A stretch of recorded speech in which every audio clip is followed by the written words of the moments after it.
Your dominant state of consciousness is what manifests in your physical reality. Now, affirmations, or any other technique you may use, is merely a way to direct that state of consciousness toward something more desired. However, the affirmations themselves, or any other technique, is not the saving grace. Therefore, there is more to consider when it comes to placing yourself in a new dominant state of consciousness of being, doing, or having that which you desire. But before I explain this, I want to tell you a little bit of a story about when I was first manifesting and how I made this mistake of seeing affirmations as like the savior of my life, and how even with this newfound knowledge of affirmations, I wasn't really quite getting anywhere until I understood what I'm about to give you. But anyway, it was when I was like just getting into manifestation. I think I'd been in manifestation for about a month, maybe a month and a half or so. And at this point, I was in the law of attraction community, and the most consistent thing that I had heard was about visualization. Now, I wasn't a big fan of visualization. I struggled to do it back then. I felt restless. I didn't like the scenes that a lot of the guided meditations told me to do. Like, for example, when they're like, walk up the stairs, and with each step that you take, imagine yourself feeling more and more abundant. At the beginning of my visualization journey and manifestation journey, I had no clue how to feel more abundant by taking an extra step in my imagination. So I just really didn't like it. But then I heard a few videos and stuff like that on the idea of affirmations, claiming yourself through a statement to be that which you desire to be. And it blew my mind. And I pretty much immediately rang one of my best friends and said, hey, I can do this with affirmations. I can just claim it through a statement. That's amazing. Because at this time I was manifesting a specific person. And they were like, oh, that's great. Because they believed in stuff, didn't really apply it, but they believed in it. And they were like, that's cool. Give it a go. See how you get on. So I spent weeks affirming. No results. And it wasn't for a little while as to why I realized why I wasn't getting the results. And what I had done, upon hearing that I could affirm and reading a book that's actually somewhere there behind me called Affirmations, or I can't remember the term of it, which is essentially where you ask yourself a question as though something is true. So obviously affirmations and affirmations are slightly different. But the reason why I wasn't getting results is because I was seeing affirmations as like some saving grace. I'd heard that I could affirm my desired state into being, and that's all I did.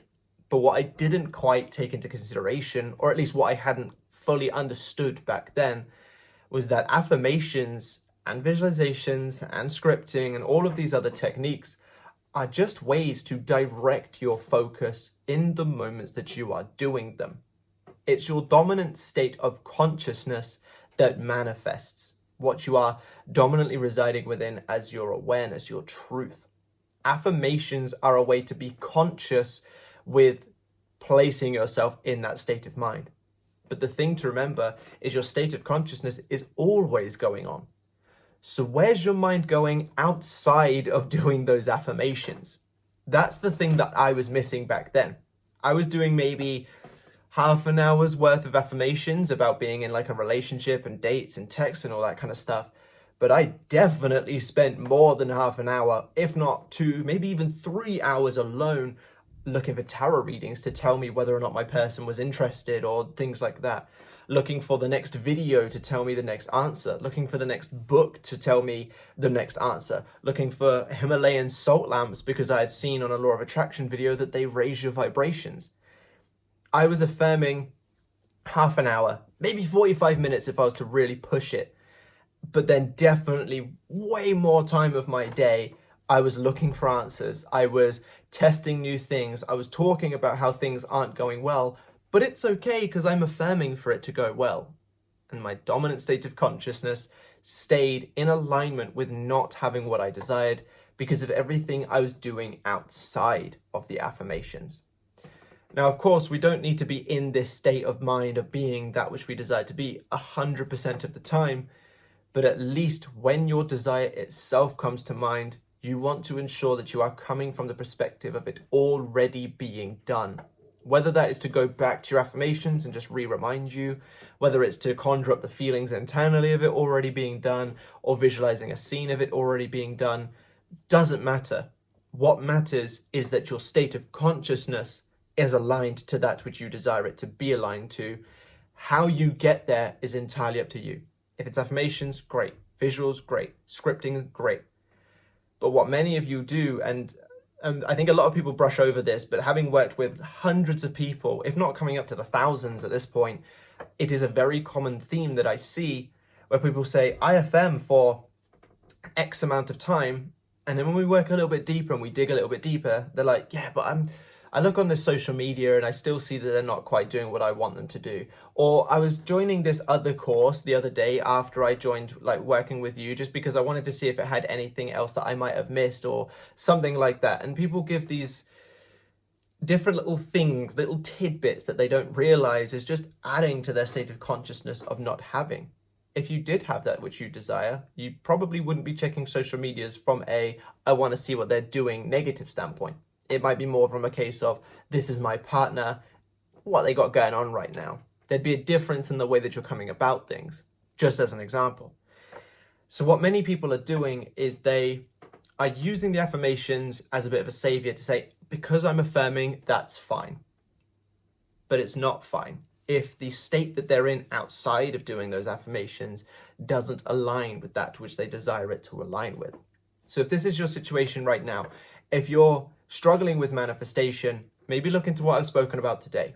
Because honestly speaking, and there obviously have been a lot of beneficial things in my journey, learning about self-concept, hearing about the I Remember When technique, self-improvement stuff outside of manifestation, meditation. There's been a lot of things on my journey that have helped me get to where I am now. But I can honestly say that the biggest impact, or one of the biggest impacts at least, is the fact that I understood that affirmations are merely just a mode of transport to get you into a state in the time that you're doing them. But your thoughts, they're a mode of transport to direct your thoughts into the state when you're doing them. But your thoughts themselves are what create your state of consciousness. So the thoughts outside of doing those affirmations or the visualizations or the scripting also matter. If you're having constant thoughts about how it's not going your way, then you can't expect the 10 minutes of affirmations that you're doing to counteract that. Yes, maybe if you sit there and get real quiet and really in a relaxed alpha brainwave state, that 10 minutes of affirmations will be more effective than 10 minutes of negative thinking. But 10 minutes of affirmations probably isn't going to counter half an hour, 45 minutes, an hour, maybe even up to 2 hours of stressing, doubting, and fearing. So what you want to do, and this is obviously where mental diet comes in and is quite an important topic, is you're going to want to do your affirmations, do the consciously placing yourself in the end result when you feel inspired to do so, or if you have set times to do so. But outside of that, ensure you're being directive with your thoughts. Ensure you're becoming aware when your mind is trying to veer down this. I'll just check their social medias. I'll just see this. I'll just check my bank account. I'll chase up them for the job. I'll do XYZ thing, and try to catch it in those moments and either use some kind of technique to redirect you back to a more desired state of mind, or just direct your thoughts in the way of thinking as though you have already got that which you desired it to be. And if you can do this, then you're going to be having the affirmations that you're doing with being proactive, but you're also going to be positively reactive, i.e. when something's come up that's drawn your attention naturally to the desire, you are ensuring that it's going the way that you desire. So you're being proactive with the affirmations or whatever it is that you want to do when you set time to do them, but you're also ensuring that when your mind thinks about the desire, you're letting it go the way that you want it to be, which will create a dominant state of consciousness in alignment with that of having that which you desire. Because one thing, and this is probably the final thing that I want to say on this topic, one thing that I hear an awful lot as well is people will say things like, I've been doing this for years. Or people will say, I've seen other people will say that they've been doing it for years. Why no success? And at least the ones that I've worked with directly that have said this, once you look deeper, you realize that they have been affirming for years. And it's commendable that they've stuck to it for so long. But their thoughts, their fears, their sort of limiting beliefs that they let take control are just as prominent as the affirmations, if not more. And that's why they're not succeeding. It's like, to put it into an analogy purposes to help really set this in mind, it's like if someone was to say to me, I've gone to the gym for years, but not put on any muscle or lost any weight. And then I was to say, okay, how's your diet? And they're like, oh, I have about 40 cans of, sugary Coke. I have full fat mints with as much whatever, just caloric stuff packed on.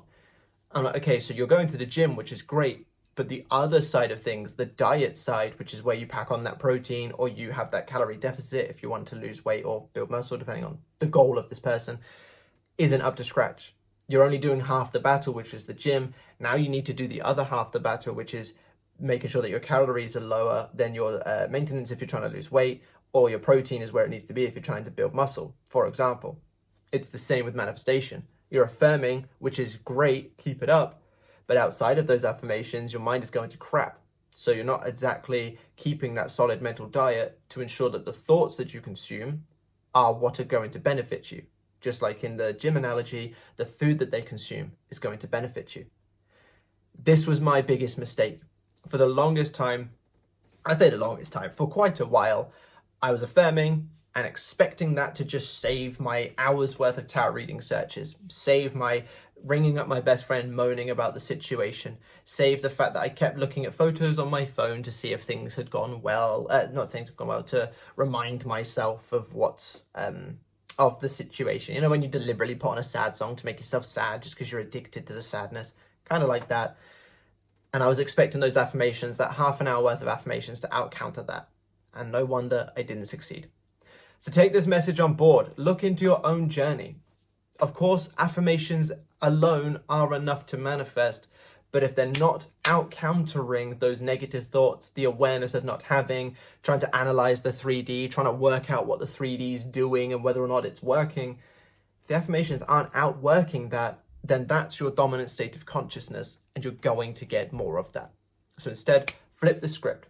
Just like you would if you were on a diet, you keep an eye on what foods you're consuming, keep an eye on the thoughts that you're consuming. If it won't benefit your end goal, don't consume it.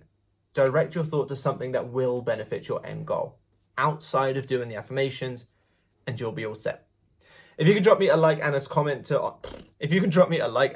on this video just to push it out there and get this message to more people. Subscribe to the channel if you haven't already, and be sure to click that bell icon because YouTube doesn't always recommend the videos to people that are subscribed, which is the dumbest thing to me. If it's a subscribe button, you should be seeing it.